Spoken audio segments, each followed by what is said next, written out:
1MDB has sparked embezzlement and money laundering investigations across one of the at least biggest 10 corruption countries. scandals the world has ever seen. What may be the biggest financial scam in history. A number of corrupt 1MDB officials treated this public trust as a personal bank account. Follow us as we bring you into the courtroom where the biggest financial scandal in Malaysian history is being heard. By the Malaysian Insight, this is the Najib Razak 1MDB trial, and I'm Patrick Teo. Today, we heard how the witness signed minutes of a meeting that he never attended because he believed ultimate power over 1MDB resided in Najib, and whatever the Prime Minister wanted, he got it. We also heard how the State Fund's Memorandum and Articles of Association were amended to give Najib even more power as the Prime Minister. This meant Najib held not one, not two, but 3 positions of absolute authority in the company.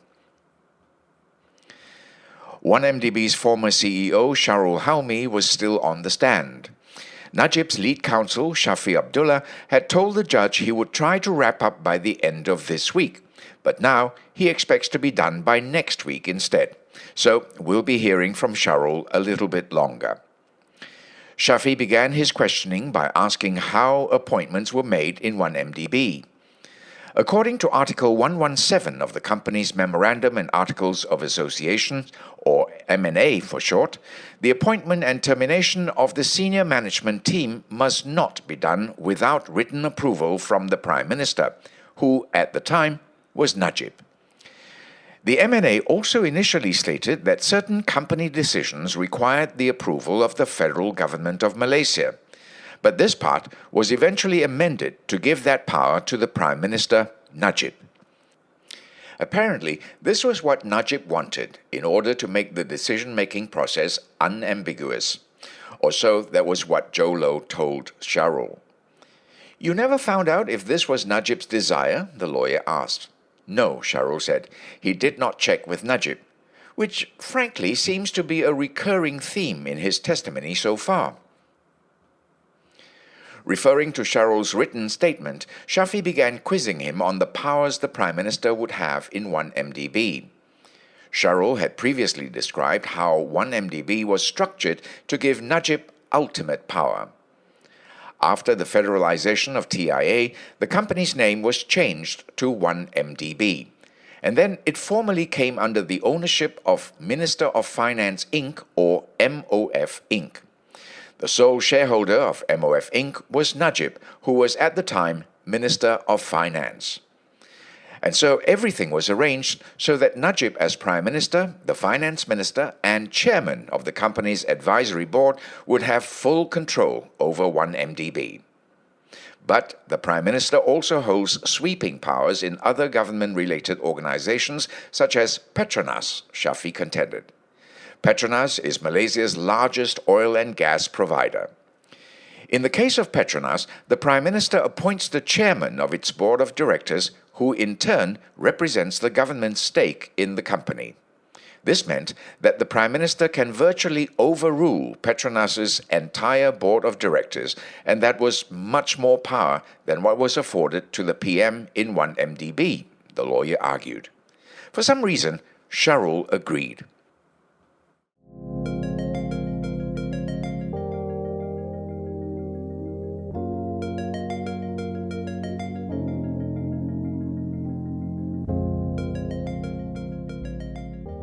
Shafi circled back to 1MDB's M&A, specifically to the part about decision-making. This time he proceeded to show the many times that Shahrol did not invoke Najib's power as Prime Minister when it came to making decisions for the company. Shahrol explained that it was not that simple. The problem was that the same man was wearing 3 hats, he said. And again, those 3 hats worn by Najib in 1MDB were Prime Minister, Minister of Finance, and Chairman of the Board of Advisors, and that was 3 separate approvals he needed to seek. Moving on, the lawyer brought up Shahrol's appointment as the CEO of 1MDB. The lawyer said it was fraudulent because it was not done in accordance with the company's M&A. But Shahrol said there was no need for the PM to appoint him. He was retained from his days at the TIA, where he said he was appointed by the Sultan of Terengganu to helm the company. Things started to heat up in the courtroom when Shafee and Shahrol began to lock horns over the application of the M&A in 1MDB. The lawyer said that certain events may not take place without the written approval of the Prime Minister, but the decision still laid with the Board of Directors. He accused Shahrol of interpreting the M&A wrongly, thus giving Najib free rein over the company. "You've just made the Prime Minister the emperor of 1MDB, like the good old days in India. No checks and balances," the lawyer said. Shahrol said on paper that was how things looked. The Board of Directors made a decision, and the PM agreed or disagreed. But in reality, that was not how things worked in 1MDB. The lawyer asked if anyone ever explained to Shahrol how to interpret the M&A. "Yes," he said. "In a nutshell, it was meant to give the Prime Minister free rein over how he wanted to use 1MDB so that the state fund could be used as a strategic instrument for the country's development." Shafee did not agree with that. He told Shahrol that his interpretation was wrong and questioned how Shahrol could have possibly advised Najib. Cool as a cucumber, Shahrol said he never did.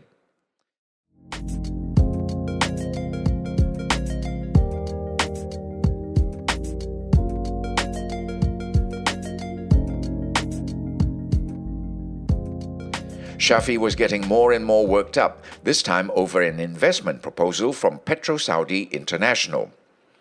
1MDB's board had asked Shahrol to seek Najib's advice as chairman of the advisory board, so Shahrol met Najib and brought along pre-prepared minutes drafted by none other than Joe Low. The lawyer called this comical and again accused the witness and Joe of misleading Najib. "The board never approved this investment. This is a lie," Shafee exclaimed. Shahrol disagreed. He said that the board knew that the relationship with Petro-Saudi was important to Najib, and because of this, they had to do something. Shafee said that the witness was not giving an honest answer. He reiterated that the minutes Shahrol had presented were an attempt to mislead Najib on what the board had not decided. The chairman of the Board of Directors would be able to testify on this, the lawyer asserted. Shafee referred to minutes of a meeting dated March 30th, 2011 and attended by Najib and Shahrol. The witness testified that when Joe handed him the minutes prior to the meeting, it was already signed by Najib. "Did you understand what on earth this transaction was about?" the lawyer asked. "No," replied Shahrol, but he signed nonetheless. The minutes contained 9 matters to be deliberated, including the controversial investment into Mayborn Hotel Group in the UK. But here's the kicker. Although the minutes recorded a discussion between Najib and Shahrol, the witness said he never actually attended the said meeting.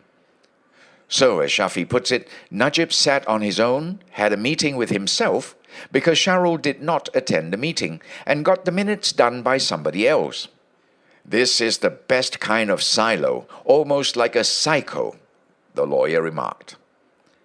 The lawyer was trying to show that Shahrol was willing to put his signature on an untruthful document.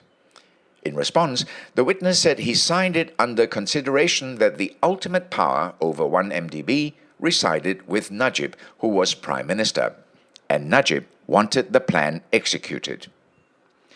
With that, the court adjourned for the week. The trial will resume on Monday.